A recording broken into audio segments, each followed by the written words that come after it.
all my type A overachiever mamas out there, this episode is for you.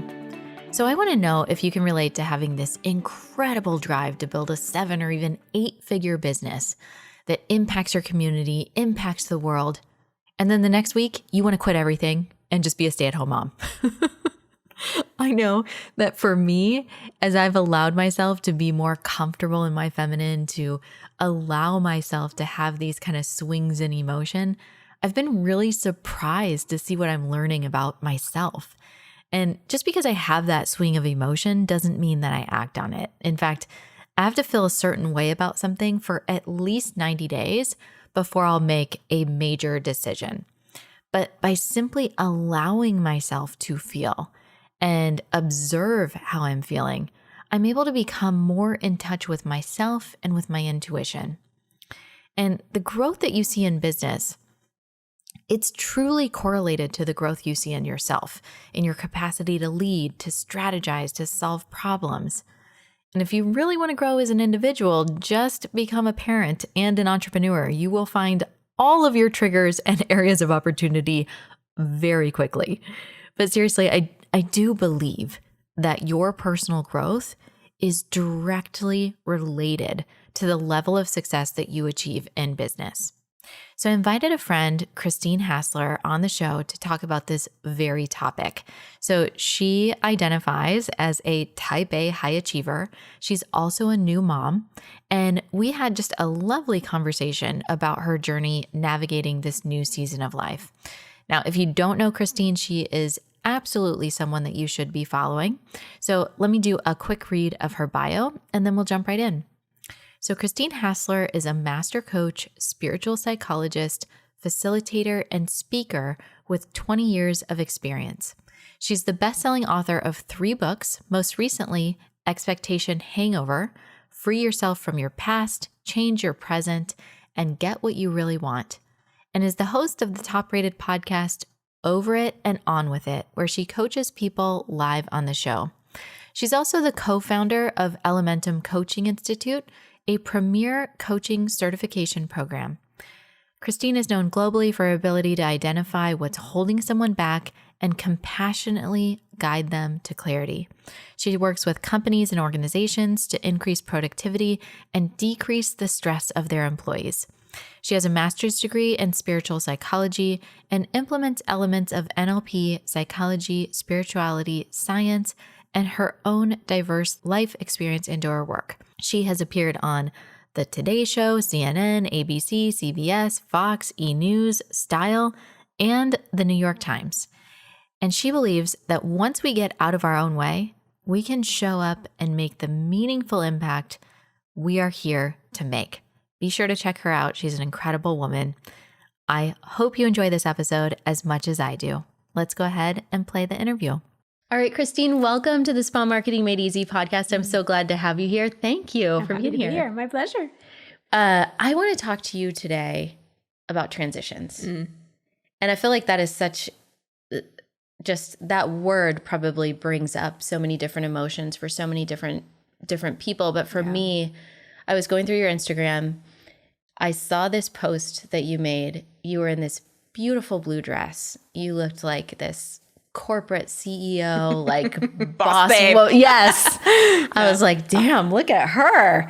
And the next swipe over was you nursing your daughter, and you looked like every mom. Your hair exhausted. Was in a mess. Yeah. You were, and I was like, wow, I think I love this woman. This woman is very cool.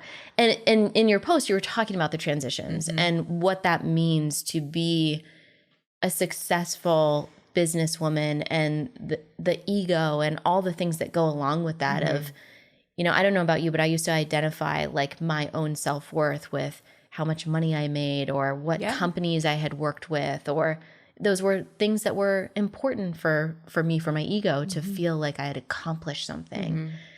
And then you have this transition into motherhood. And I was like, what just happened? It was very intentional for me. I had my kids a little bit later in life. I never wanted to have kids because I thought I would regret it. I wanted to have kids because I was ready. And so for me, that meant a little bit later in life. but I also, I feel good about that. And I feel that I'm a better and more present mother than I could have been in my 20s, but you're also more set in your ways. Yep. And so going through those transitions and navigating, who are you before kids? Who are you after kids? How do you show up in your marriage? How do you show up in your company? What happens with your drive? Yeah. All of that stems from this point of transition. Oh, there's so much to say about that. First, I can relate to the compensatory strategy of overachieving to fill some sense of lack inside. That's a very common one, and one that's really rewarded in our society. You know, if you look at something like drinking too much, which is another way we try to fill some kind of void, it's like, oh no, like that's a problem. But if you're super successful, people never say, oh, you're really successful, you should probably join a support group for that. And so you don't realize that, oh, wow, what's underneath this? What's truly driving this? Is this coming from an authentic place, or is this coming from a hurt place? You know, so for me, I was teased a lot. I never fit in. I was a late bloomer, and I didn't have friends. Boys didn't like me. So I decided, well, I'll just achieve. I'll just be the smart girl. That will be my identity. And so I would have never thought that about you. yeah, it's very true. Wow, true. how interesting. Yeah, you're so beautiful and put together and all of you. this stuff. It's interesting. You never know what someone's childhood was like. You never know. And there was other stuff going on as well that was, you know, a little harder than that. And I, like any person, like any child, I had to find a way to compensate for where I felt less than. So the achievement, the success, and it was great because it drove me, and it got me to a place of great success in my early 20s. And everyone would look at my life and go, oh, wow, look. And then that just reinforced the ego. But I always felt like something was missing. And what was missing was just that true sense of self-love and self-worth. And that's a story for another podcast. But eventually I had a quarter life crisis, a dark night of the soul that got me into all this personal development work and what I do now. And that was a really big transition. I think when we talk about transitions, we can talk about those really, the ones that we can name as hard: divorce, the death of someone, that dark night of the soul.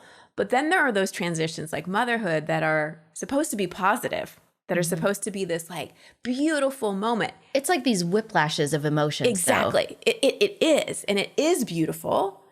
And it's also really, really challenging. At least it was for me. Because I had my baby in my 40s, and I waited as long as I could. And when we opened up to having a baby, I was like, oh, I don't know if it will happen or not. And it did. And I was like, oh my gosh, this is actually happening. And then when she came, my life went from doing whatever I wanted, taking exquisite care of myself, being so involved in my businesses and my marriage and my friendships and my self-care and all those things. Like, it was really quite amazing. To everything went out the window, and it was all about her, which I don't regret.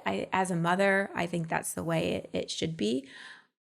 Caveat to that, though, I do think that we're really missing the boat, not living in community, not living in villages. I don't think this whole do it on your own, no help, no support type of thing is really how we thrive the best. Do you have family near you? Or I do. Okay. And I'm lucky. And I have help as well.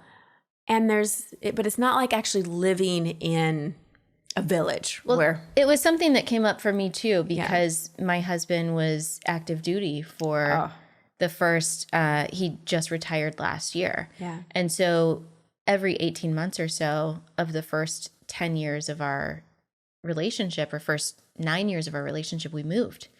And so there was constantly not just like, who can help with this? Who's your emergency contact? Right. Where do you get your hair done? Where do you get your nails done? Yeah.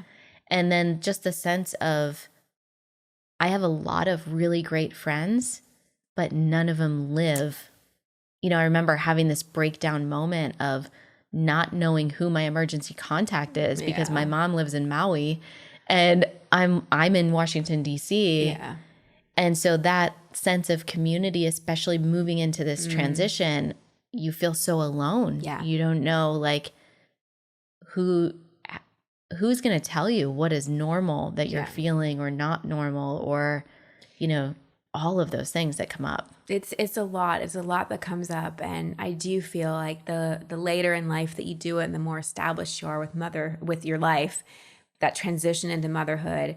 And I've talked to many, many women about it. It's I don't know if jarring is too big of a statement, but it is. It's such a big change. It's such a big change. And for me, it was very lonely. I mean, the person I was closest to was my baby, but I couldn't really process all the emotions. I couldn't really talk to her. And I was really, the other thing that was so humbling is I'm used to being good at things. Yes. I'm used to just knowing what to do, knowing how to handle it, knowing how to get things done. And like loving my baby came so naturally. Absolutely. But all the other stuff, I had breastfeeding challenges. She had gas. I didn't know what to do. Everybody's like, trust your intuition, your mother's intuition. I'm like, I don't know what the heck my intuition is saying. Like, I'm too stressed out to even feel it. I don't know what to do. And so that it was incredibly humbling because I didn't think I was good at it. I really didn't think I was. One of the hardest things I did in my whole life was figure out how to create a baby registry. Oh. And I had a friend that actually sent me a spreadsheet of all the stuff. I have to do that.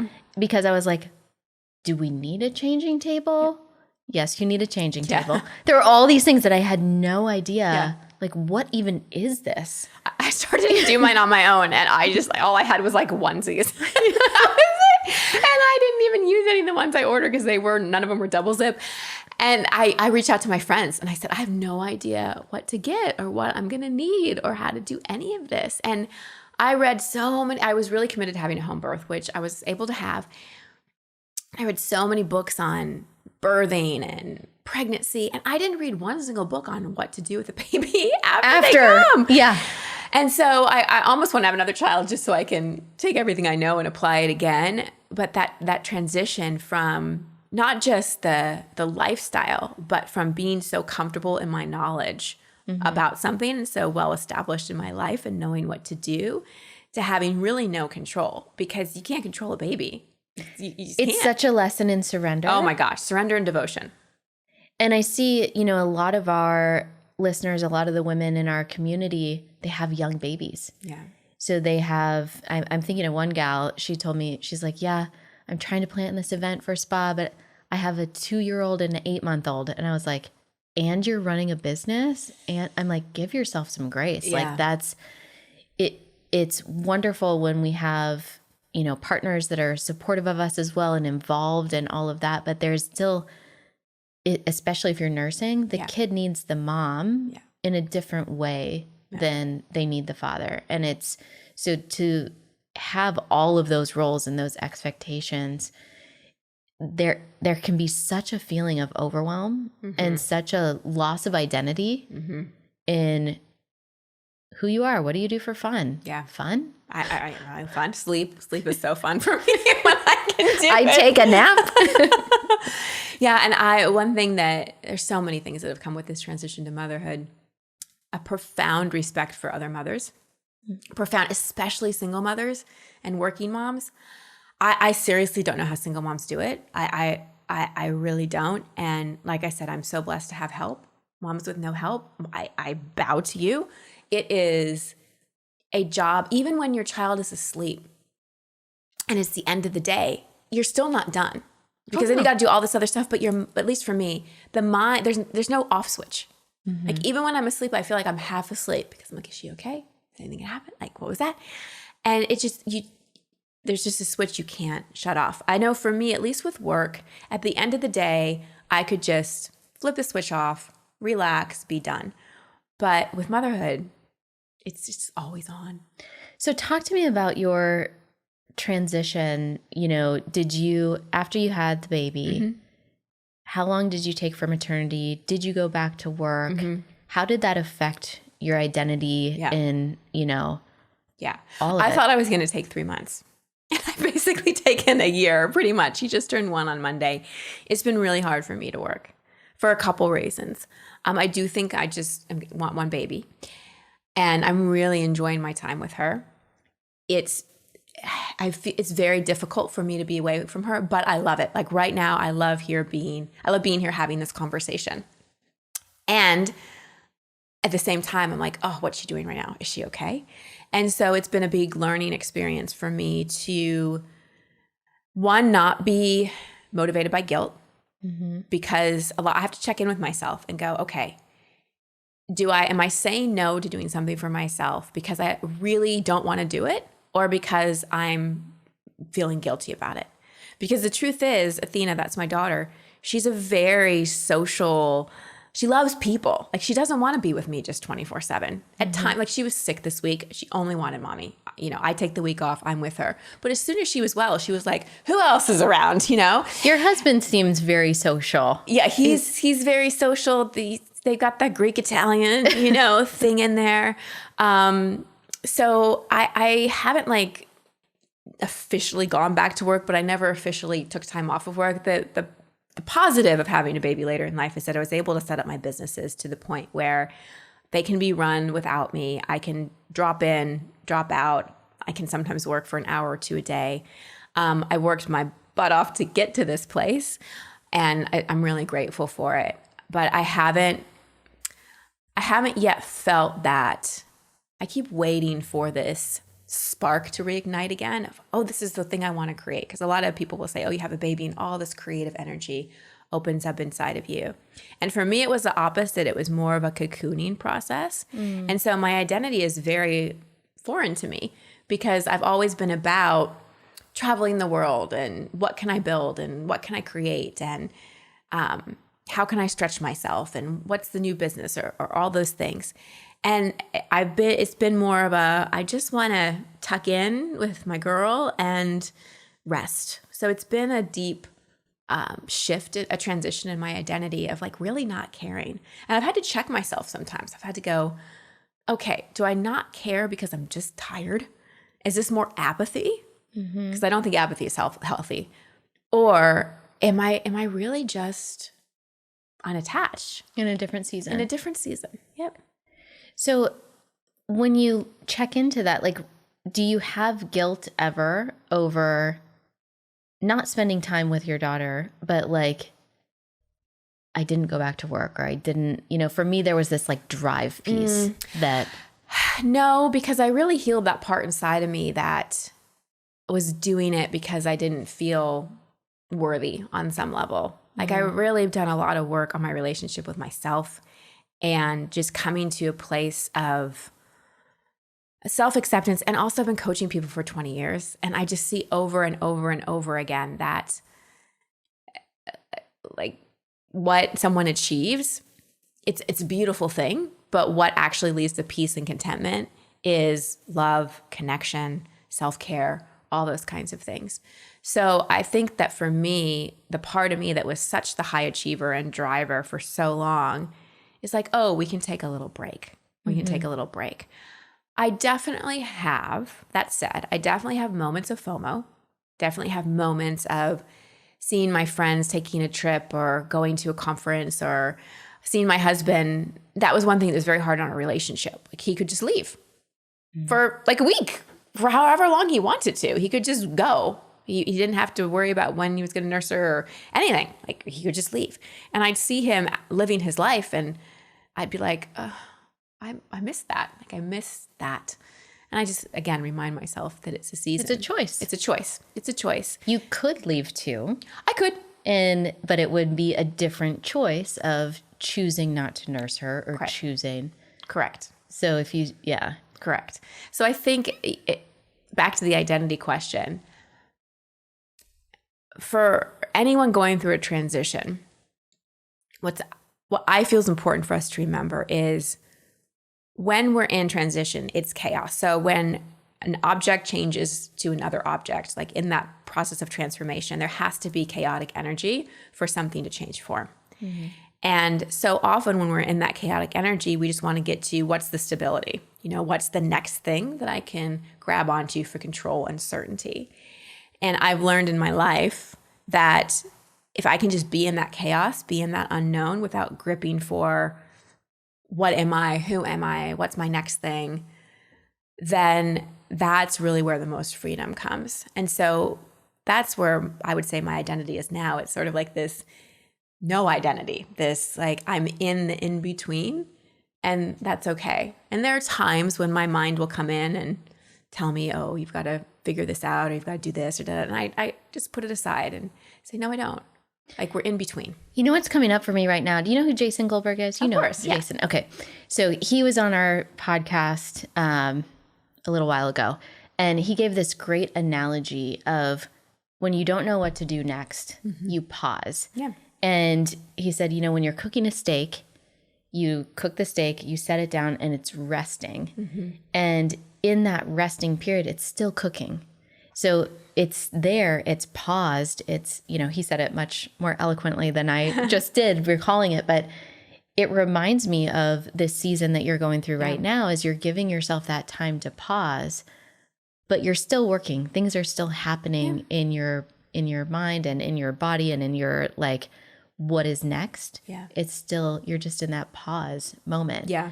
I think as a woman, as an entrepreneur, it's so important to give yourself that grace. Yeah, it is. And I really got to think about impact and legacy. And like I said, I've been coaching 20 years. And the thing that I have put most of my focus on since having Athena is the Coaching Institute that I've co-founded with my husband and Preston Smiles and Alexi Panos. It's called Elementum Coaching Institute. And that is where we train other coaches. And to me, pouring my energy and everything that I've learned into other people that can go out and do the work and do all the things that I used to do and be super excited about it, that to me feels more nourishing. Like the 30-something me really wanted to be the one on stage, to be the one that published the book, to be the one that had the Instagram followers. Like, that really mattered to me.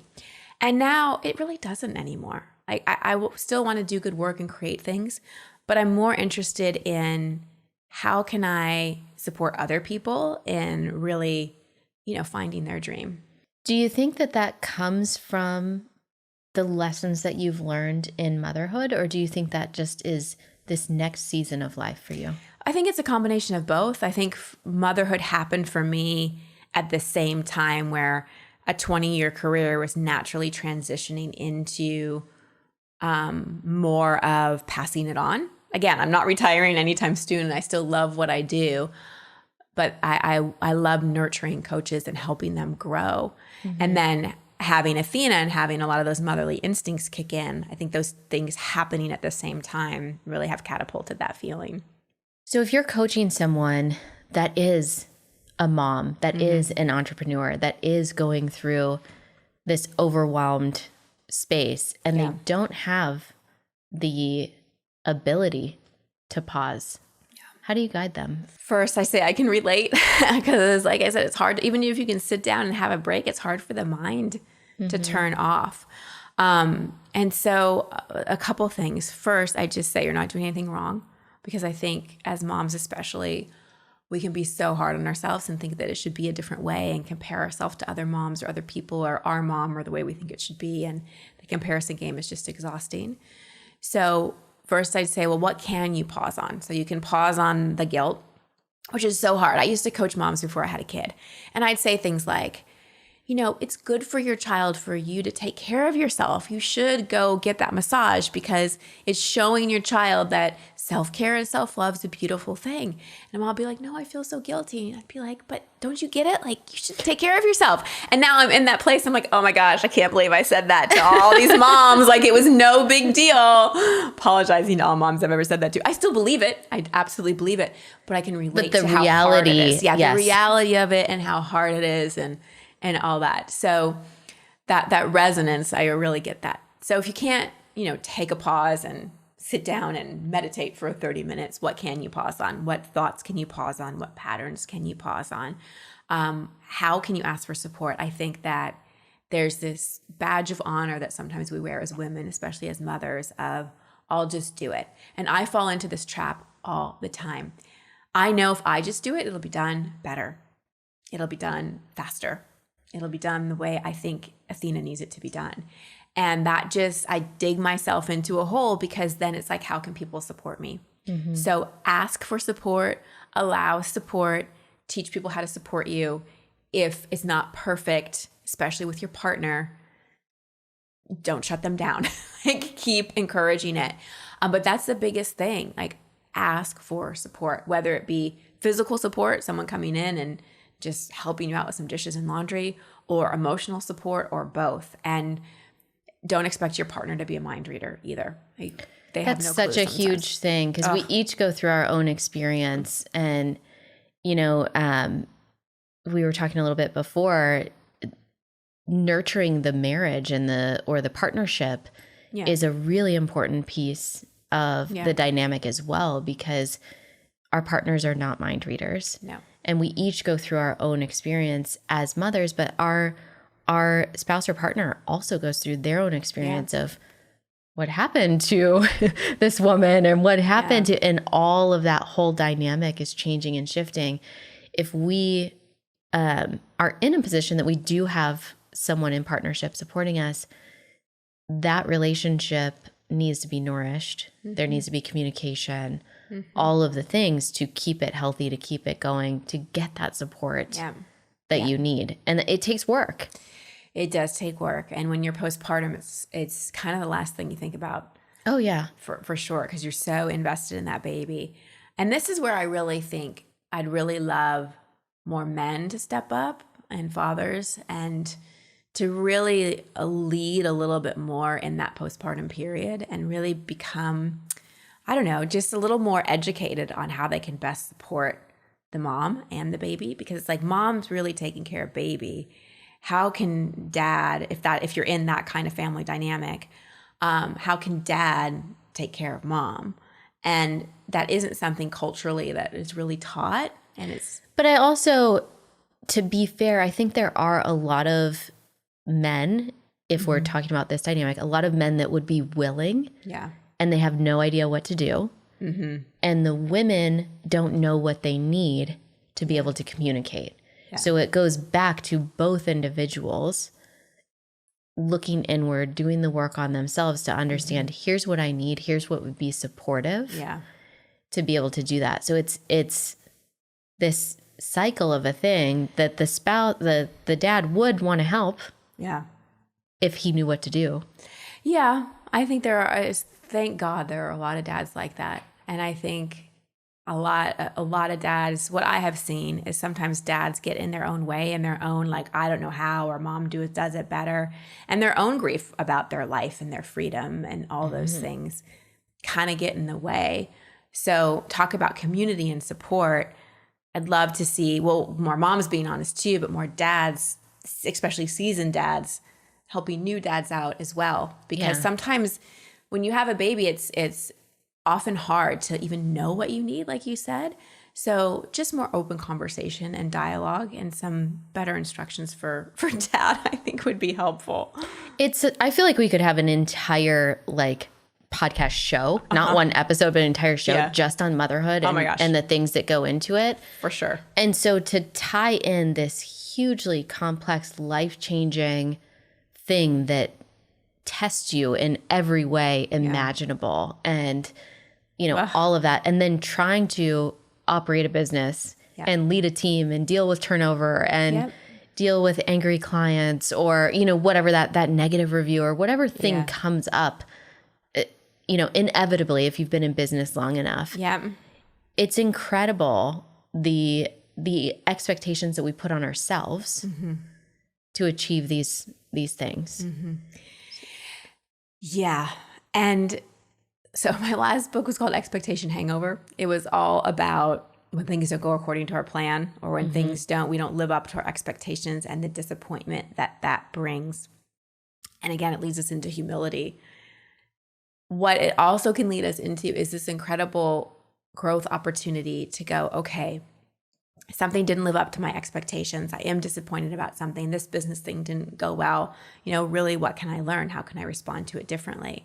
Because that transition to motherhood, one thing it's made me really have to be aware of is I have limited energy. It's like, how do I want to respond? And so as a CEO, I've had to look at, okay, there's this problem here. The old me would do this, this, and this, and this, but I don't really have the bandwidth for this. So how do I handle this a little bit more effectively and efficiently? And I've had to get one thing that's really helped me with that is really clear boundaries. Super, super clear boundaries in business, in relationship, but especially in business. We had a couple things in one of our businesses that came up where I would have probably let it go on a little longer, and each time, and I just nipped it in the bud like as soon as possible, because when things haven't gone according to plan in the past, or I've had those expectation hangovers and I didn't handle it right away, I've had that expectation hangover and gone, oh, I wish I would have just dealt with that.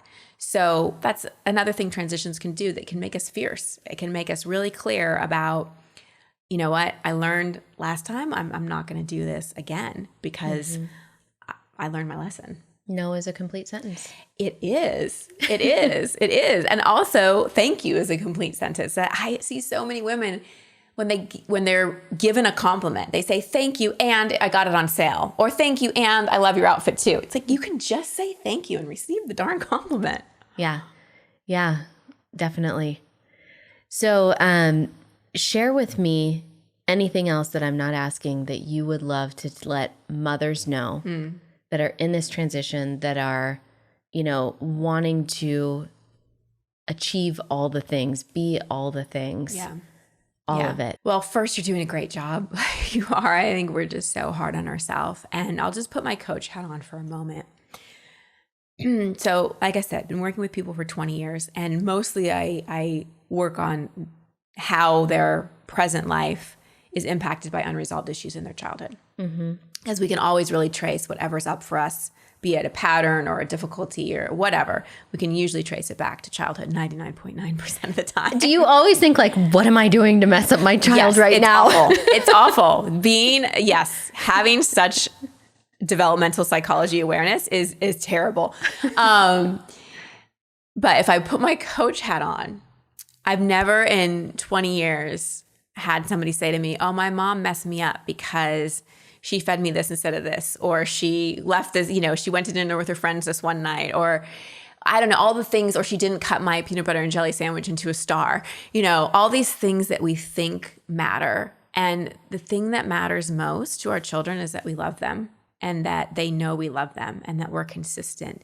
And it doesn't mean we have to be perfect, but it means when we do, mess up or do something that's jarring to them, that we repair. Just like in a relationship, honestly. If you look at John Gottman's work on marriage, he has studied marriage for decades, and he talks about how he can predict a successful relationship, not based on how much someone argues or not, a couple argues, but how quickly and well they repair.